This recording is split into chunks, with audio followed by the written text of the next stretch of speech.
আমরা মানুষ, আমরা কথা বলতেই পারি, কিন্তু সেই কথা যখন অন্যের সম্মানহানি করে, অন্যের মনে কষ্টের কারণ হয়ে দাঁড়ায়, সেটা তখন আর কথা থাকে না, সেটা হয়ে যায় একটা অন্যায়। স্বাধীনতা থাকতেই পারে আপনার কথা বলার। বর্তমানে অনেকেই বলে আমার মুখ, আমি যা ইচ্ছা তাই বলতে পারি, আমি স্ট্রেট ফরওয়ার্ড, আমি সোজাসুজি কথা বলতে পছন্দ করি। কিন্তু আপনার সোজাসুজি কথা যে কত মানুষ কতটা কষ্ট পায়, আপনাকে তা বুঝতে পারেন।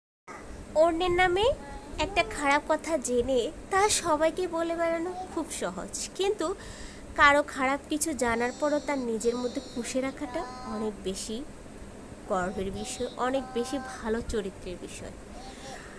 কারো অনুপস্থিতিতে তার নামে দুটো কথা বলে আপনি নিজের চরিত্রের আয়নাটা ভেঙে দেন, কিন্তু তার অনুপস্থিতি তাকে নিয়ে দুটো প্রশংসার কথা বলা মানে আপনি নিজেকে শ্রেষ্ঠ তো দাবি করতে পারেন। জি, কিন্তু আমরা তো সবসময় বিপরীত কাজটাই করে থাকি। কত ছোট্ট দুটি শব্দ, কথা একটা আর্ট। কথা দিয়ে আপনি মানুষকে বাঁচাতে পারেন, কথা দিয়ে আপনি মানুষকে হাসাতে পারেন, কথা দিয়ে আপনি মানুষকে মারতেও পারেন। আপনার সামান্য একটা কথায় অনেক মানুষের হৃদয় রক্ত ক্ষরণ হয়। আপনি কি তা বুঝেন?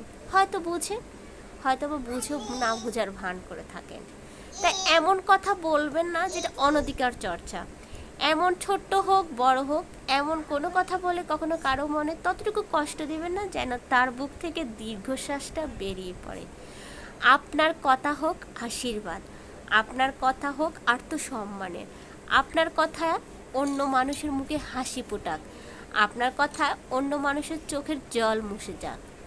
আপনার কথা শুনে কিছু মানুষ আপনাকে অনুসরণ করুক, আপনার কথা শুনে কিছু মানুষ বুঝতে পারুক আপনি অন্যদের চেয়ে অনেকটা ভিন্ন। আপনার কথা দিয়ে আপনি যেন সমগ্র বিশ্বকে জয় করতে পারেন। আপনি কি জানেন কথার কতটা ক্ষমতা?